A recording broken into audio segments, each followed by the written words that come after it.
Imagine a world where a single company doesn't just, build the metal and silicon inside your computer. Mm, Imagine they also correct the actual subatomic errors in your quantum processors. right. And they generate the photorealistic 3D realities where your physical robots are trained, and they dictate the security protocols for your internet connections. Yeah. I mean, you'd think we're talking about some monolithic sci-fi megacorp. Yeah, it definitely sounds like a movie villain setup. It really does. But we are actually just talking about NVIDIA in the third week of April 2026. Welcome to the deep dive. And honestly, the sheer scope of what we're looking at from April 12th to the 18th, it's staggering. We're watching a company systematically transition from selling hardware components to positioning itself as, well, the foundational operating system for human and machine intelligence. Yeah. Today, we're opening up a massive stack of updates, research papers, and product launches from that exact week. Our mission is to really understand how these highly technical releases map to a much larger masterclass in ecosystem lock-in. We're going to break down how NVIDIA is completely redefining the economics of cloud computing, pushing AI to the physical edge, and inevitably attracting some intense geopolitical scrutiny along the way. Because you can't get that big without someone noticing. Right, exactly. So let's start at the absolute frontier of computation. On April 14th, NVIDIA Research released something called Ising. According to their newsroom, this is the world's first open AI model family explicitly built for quantum computing. Which is huge because quantum computers are notoriously unstable. Right. The basic units of quantum information qubits, they lose their state incredibly fast due to environmental noise. This loss of state is called decoherence. Decoherence, okay. Yeah. To make a quantum computer actually work, you have to detect and correct those errors in microseconds, like incredibly fast. And the industry standard tool for this has been an open source program called pi matching. Got it. And so NVIDIA's Ising release includes two components, right? Ising Calibration and Ising Decoding. And looking at the numbers, the decoding model is up to 2.5 times faster and 3 times more accurate than pi matching. They are using artificial intelligence to make real-time fault tolerance actually tractable, pulling quantum computing out of the theoretical lab and closer to a reliable commercial system. And the Ising calibration model is just as critical. It uses a vision language architecture to literally read the visual plots of quantum experiments. Wait, it reads them visually? Yeah, it automates the tuning of the processor based on those visual readouts, which cuts the calibration time from days down to hours. Okay, I'm struggling with the mechanics here a bit. Yeah. If Ising is a classical AI model running on a standard GPU acting as the error corrector for a quantum computer, isn't that like using a combustion engine to calibrate a warp drive? That's a great way to put it, actually. I mean, how on earth does a classical AI model process data fast enough to keep up with the speed of quantum coherence? Well, the secret is that NVIDIA isn't trying to replace the entire error correction pipeline all at once. Ising acts as a modular pre-decoder. A pre-decoder. Yeah. It relies on a 3D convolutional neural network architecture, a 3D CNN. Think of it as an incredibly high-speed filter. It takes the massive, chaotic flood of noisy quantum error data and quickly sparsifies it. Sparsifies it, so it just strips it down. Exactly. It strips away the irrelevant noise on a GPU and then hands that much smaller, simplified data package off to the global decoder. Okay, so it's the extremely fast computer managing the fuel injection, not replacing the warp drive itself. Perfectly said. That makes sense. But the research labs they were busy on April 14th. Over at the NVIDIA Toronto AI Lab, they dropped a project called Lyra 2.0 onto Hugging Face and GitHub. Right, and Lyra 2.0 is a 14 billion parameter framework that generates persistent, explorable 3D scenes from a single input image. One image. One single image. And the underlying mechanism it uses is a technique called 3D Gaussian splatting. Okay, so for those of us used to seeing 3D environments built in traditional video game engines, what exactly is 3D Gaussian splatting? Because that sounds made up. It does sound like a cartoon sound effect, I know. But traditional 3D rendering builds worlds out of strict geometric polygons. Like wireframes. Right, like assembling millions of tiny rigid Lego bricks. It's incredibly computationally heavy, but 3D Gaussian splatting essentially paints the world using mathematical equations that represent fuzzy, glowing orbs or droplets of light. Droplets of light. Yeah. The AI can render these overlapping droplets much faster, creating photorealistic depth and lighting without having to calculate the actual physics of a million solid triangles. Wow. So you feed Lyra 2.0 one photo, and it uses these mathematical droplets to generate roughly 90 meters of coherent 3D environment. Which is a massive space to generate from one picture. And the major breakthrough noted in the paper is that it solves something called spatial forgetting. Yes, because previous generative video models could create a beautiful fly-through of a room. But if the camera turned around and looked backward, the model would have forgotten what the wall behind it looked like. Right, it would just invent a new wall. Exactly, it would just hallucinate a brand new wall. But Lyra 2.0 maintains a geometrically consistent world. If you put a digital coffee mug on a table, walk around the block, and come back, the mug is still there. And a 90-meter continuous coherent environment is highly specific, because you can't train an autonomous robot in a simulated factory if the walls keep changing shape every time the robot turns its head. Exactly. The persistent environment is the absolute prerequisite for training physical AI. Which bridges us perfectly to their April 17th release on the NVIDIA developer forums, Ising GR00T N1.7.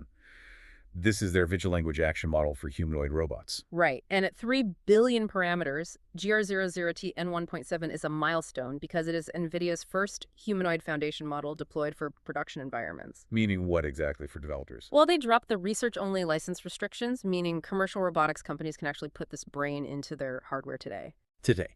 So the strategy here is incredibly layered. NVIDIA is using AI to stabilize fragile quantum bits. They are using 3D Gaussian splatting to build the persistent simulated worlds required to train robots. And they are releasing the actual commercial brain for those robots to navigate the physical world. It's a full-stack approach. But all of this advanced research ultimately have to interface with human developers and creators. The ecosystem lock-in really relies on getting this technology running natively on the devices people use every single day. Yeah, and we saw a textbook execution of that strategy on April 15th. Oh, with Adobe, right. Exactly. Ahead of the NAB show, NVIDIA and Adobe published a blog post announcing a native 32-bit color grading mode in Adobe Premiere, optimized entirely for NVIDIA GeForce RTX and RTX PRO GPUs. So normally, color grading and video editing happens in an 8-bit or 10-bit color space. Yeah. And when a professional colorist pushes the contrast or saturation too hard in those spaces, the data simply runs out. Right, you get color clipping. Which shows up as those ugly banded rings of color on the screen. Yeah, it ruins the footage. But moving to a 32-bit floating point space gives the editor essentially infinite data to manipulate multi-zone tonal shaping. You avoid clipping entirely. But calculating floating point math for millions of pixels per frame, that requires immense localized power. Huge amounts of power. And NVIDIA engineered this mode so that the complex calculations bypass the CPU entirely and go directly to the specialized cores on their RTX hardware. So they are embedding their specific silicon architecture directly into the daily, minute-by-minute workflows of professional video editors. If your entire creative livelihood relies on a feature that only runs on an RTX card, you are never buying a competitor's hardware. You literally can't afford to. And the lock-in extends well beyond desktop workstations. Yeah. Also on April 15th, NVIDIA pushed an update to their GitHub repository for Tensor Edge-LLM, bringing it to version 0.6.1. Okay, this is a C+ inference runtime update, and the headline feature is day zero support for edge-optimized models like Nemotron 3 Nano 4B and the Qwen 330B model. Yeah. The documentation notes they brought INT4 quantization and speculative decoding to the edge. Let's translate those two terms for someone who isn't actively compressing neural networks. What does shrinking a model to INT4 actually do mechanically? Sure. So AI models perform calculations using numbers with varying levels of precision. Typically, they use 16-bit precision, which is highly accurate but requires a lot of memory. Okay. INT4 quantization compresses those numbers down to a 4-bit integer format. Think of it like rounding a complex decimal to a whole number to save mental energy. You lose a tiny fraction of accuracy, but the memory footprint of the model shrinks so dramatically that you can fit a massive reasoning engine onto a small, low-power chip on a local device. Like your phone or a robot. And speculative decoding. Instead of the AI generating a response one single word at a time, speculative decoding uses a smaller, faster draft model to guess the next 4 or 5 words simultaneously. Oh, wow. Yeah, and then the main, larger model checks all those guesses in parallel. It's like finishing someone's sentence in a conversation. If you guess right, you save a tremendous amount of time. If you guess wrong, you just correct it and move on. So by combining INT4 rounding and speculative guessing, you can run complex models locally on a platform like the Jetson AGX Thor without pinging a cloud server at all. Exactly. Now, I'm looking at this edge computing push, and frankly, I'm a little skeptical. We have massive, blazing fast 5G networks and infinite cloud compute clusters. Why are we forcing heavy AI processing onto local physical hardware? It feels like a convenient excuse to sell more jets and development boards. I mean, the skepticism is logical until you run into the hard physics of latency. Data traveling over a 5G network to a cloud server and back takes milliseconds. Right, which seems fast. In human conversation, a few milliseconds is invisible. But when an autonomous robot is navigating a busy factory floor and a human steps in front of it, waiting for a round-trip cloud ping to decide whether to brake is not just inconvenient, it is physically dangerous. Wow, okay, yeah. The intelligence absolutely must be localized. And I guess the same logic applies to the video editor. If you scrub the timeline on 8K footage and have to wait for the cloud to render the 32-bit color, the creative flow is destroyed. Edge computing is a strict usability requirement. It is.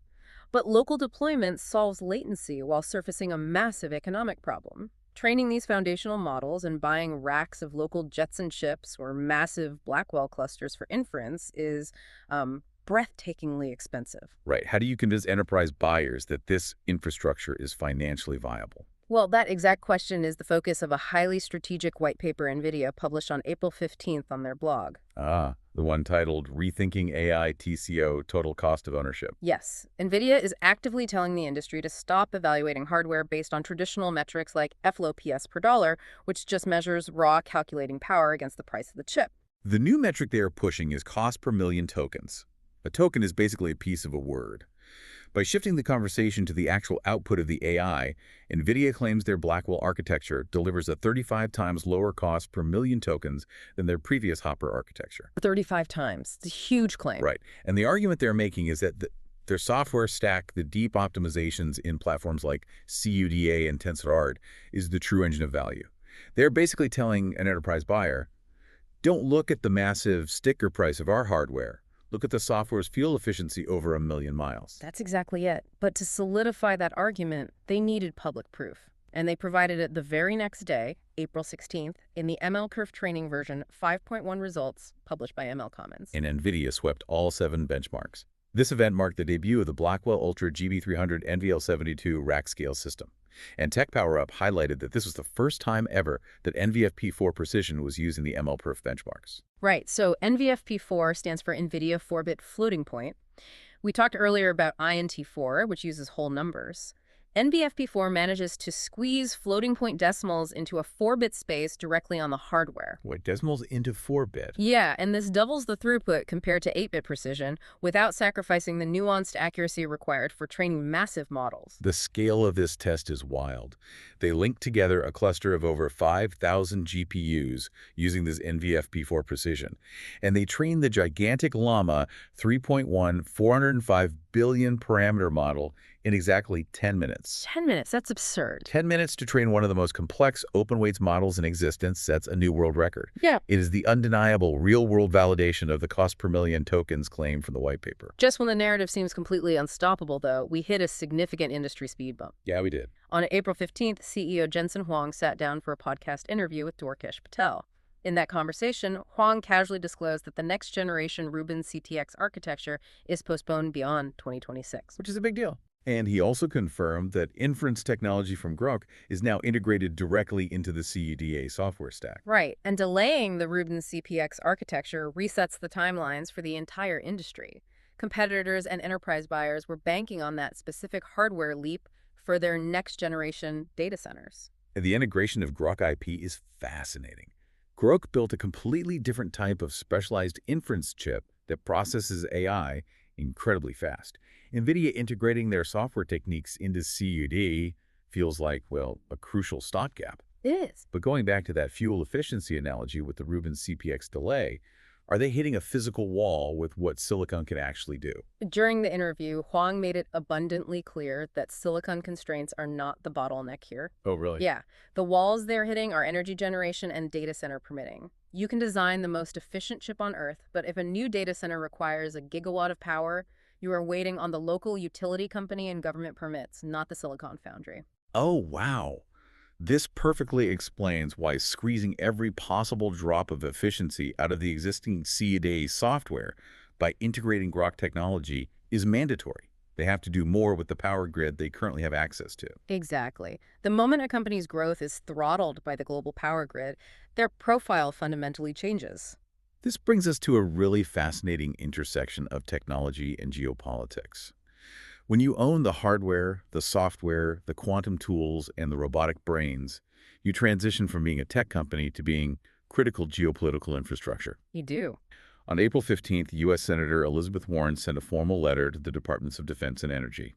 As always, we're just neutrally reporting the facts of these filings. We aren't taking any political sides here. Right, just looking at the documents. Exactly. The letter flags national security concerns regarding NVIDIA's acquisition of a company called SCED-MD. And SCED-MD develops the Slurm workload manager. Slurm is the software layer that organizes and schedules the massive computing jobs running on roughly 76% of the world's most powerful AI clusters. 76%. So the core question regulators are asking in these filings is about vendor neutrality.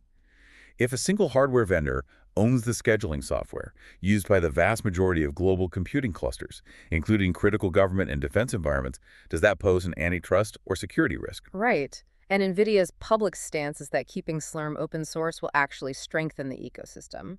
But the probe highlights the intense scrutiny directed at every layer of the compute stack. The geopolitical stakes were, frankly, violently underscored on the exact same day. The U.S. Department of Justice announced the sentencing of multiple individuals involved in a conspiracy to illegally export high-end H100 and H200 GPUs to China. Yeah, that was a massive story. People are going to federal prison for smuggling computer chips. It reinforces that this hardware is heavily regulated, internationally controlled technology. And with that level of platform power comes the immense liability of securing the network layer. Which perfectly contextualizes our final update from April 18th. NVIDIA released version 0.0.35 of a project called OpenShell on their GitHub. And OpenShell provides standalone gateway binaries designed specifically for secure AI proxies and for sandboxing root file systems. Let's break down how sandboxing works mechanically in the context of an autonomous AI agent. Because we are building these coding agents and robots powered by models like Ising GR00T, we grant them autonomy to fetch data, write scripts, and act on the internet. Right, and if an autonomous coding agent goes rogue or is manipulated by a malicious prompt into downloading a corrupted package from the internet, it could infect the entire host network. Right, which would be catastrophic. Exactly. OpenShell creates a secure, isolated sandbox. The agent operates inside that box. All of its internet requests must pass through a strict proxy gateway. So the moment the agent tries to execute a command that threatens the host system, the proxy gateway just severs the connection. Cuts it right off. The threat remains trapped inside the sandbox. It is mandatory cybersecurity infrastructure for the era of autonomous software. The duality of NVIDIA's position right now is striking, really. They're mounting legal defenses in Washington to justify their software acquisitions, while simultaneously building the cybersecurity defenses like OpenShell to protect the autonomous agents running on their hardware. You become too vital to the global economy to ignore, and therefore you become the primary target. That's the reality of it. So let's wrap this up and look at the whole picture. In just a handful of days, in April 2026, NVIDIA demonstrated an unparalleled control over the future of compute. We saw them using classical AI to filter out the noise in fragile quantum bits. Right. We saw them painting 3D simulated worlds with Gaussian splatting to cure spatial forgetting, and handing commercial licenses to developers building physical humanoid robots. And they circumvented color clipping by optimizing 32-bit floating point math directly on RTX GPUs, locking in creative professionals. Yeah, and they compressed LLMs into 4-bit integers to run natively on edge devices, overcoming the physical latency constraints of 5G networks. They boldly told the enterprise market to stop looking at hardware prices and start measuring the cost per million tokens. And backed it up by training a 405 billion parameter model in 10 minutes using new 4-bit floating point precision. In 10 minutes. And they did all of this while navigating delayed architectures, power grid bottlenecks, Senate probes, and international smuggling rings. The ecosystem is vast, deeply integrated, and optimized at every possible layer to favor their own software and hardware. It leaves me with a final, somewhat provocative thought for you to chew on. We started this deep dive talking about ecosystem lock-in. If NVIDIA is successfully writing the foundational operating system for quantum computers, physical robotics, and edge inference, while completely redefining the economic math to favor their proprietary optimization stack, what happens to the concept of an independent software developer in 5 years? Oh, that is the multi-trillion-dollar question facing the tech industry right now. Will every single piece of autonomous code ultimately have to route through an NVIDIA-optimized gateway just to be economically viable to run? If the underlying physics, the simulated training environments, and the deployment endpoints are all tightly integrated, is there any room left to build something truly independent? It's something everyone in the space has to consider. Definitely. Thank you for joining us on this deep dive. Keep questioning the rapid evolution of this technology, and we'll catch you next time.